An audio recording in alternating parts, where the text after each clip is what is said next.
Remittance উল্লেখযোগ্য হারে কমেছে, বাংলাদেশ ব্যাংকের উদ্বেগ। দাম বাড়িয়ে হলেও বৈধ চ্যানেলে ডলার আনার নির্দেশনা।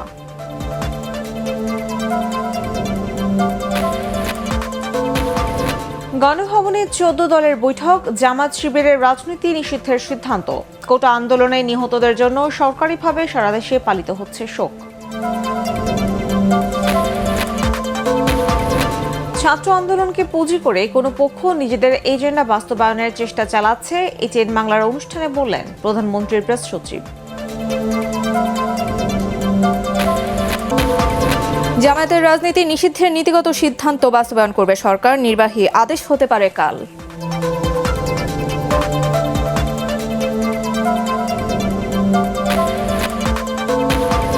কোটা আন্দোলনের 6 সমন্বয়ককে 24 ঘন্টার মধ্যে মুক্তি না দিলে ডিবি কার্যালয়ের সামনে অবস্থানের কর্মসূচি বিক্ষুব্ধ নাগরিক সমাজের।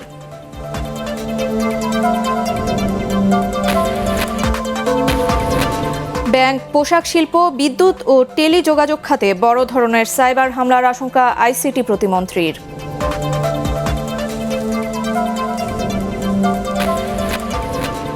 সরকারের নির্বাহী আদেশে আগামীকালের মধ্যে নিষিদ্ধ হচ্ছে জামাত শিবির।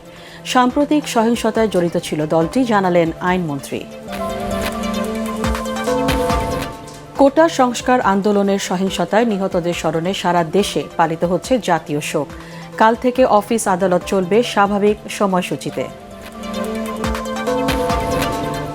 কোটা আন্দোলনে নরসিংদীতে কারাগার ছাড়াও ভাঙচুর হয়েছে 9টি প্রতিষ্ঠান। অচল হয়ে পড়েছে সিরাজগঞ্জের তাঁত শিল্প।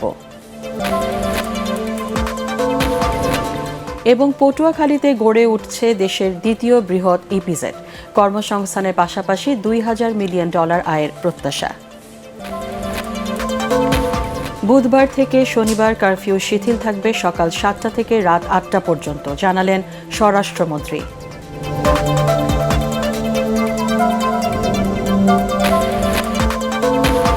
কোটা সংস্কার আন্দোলনে প্রাণহানির ঘটনা তদন্তে জাতিসংঘের আগ্রহকে স্বাগত জানালেন প্রধানমন্ত্রী। বিদেশি কারিগরি সহায়তা নেবে বিচার বিভাগীয় তদন্ত কমিটি। বৈষম্য বিরোধী ছাত্র আন্দোলনকে ঘিরে সহিংসতায় নিহতদের স্মরণে সারা দেশে শোক পালিত। কাল থেকে অফিস, আদালত ও ব্যাংক চলবে আগের নিয়মে। এবং 6 সমন্বয়ককে 24 ঘন্টার মধ্যে মুক্তি না দিলে ডিবি কার্যালয়ের সামনে অবস্থানের ঘোষণা বিক্ষুব্ধ নাগরিক সমাজের। নিরীহ মানুষ হয়রানির শিকার হচ্ছে না ডিএমপি।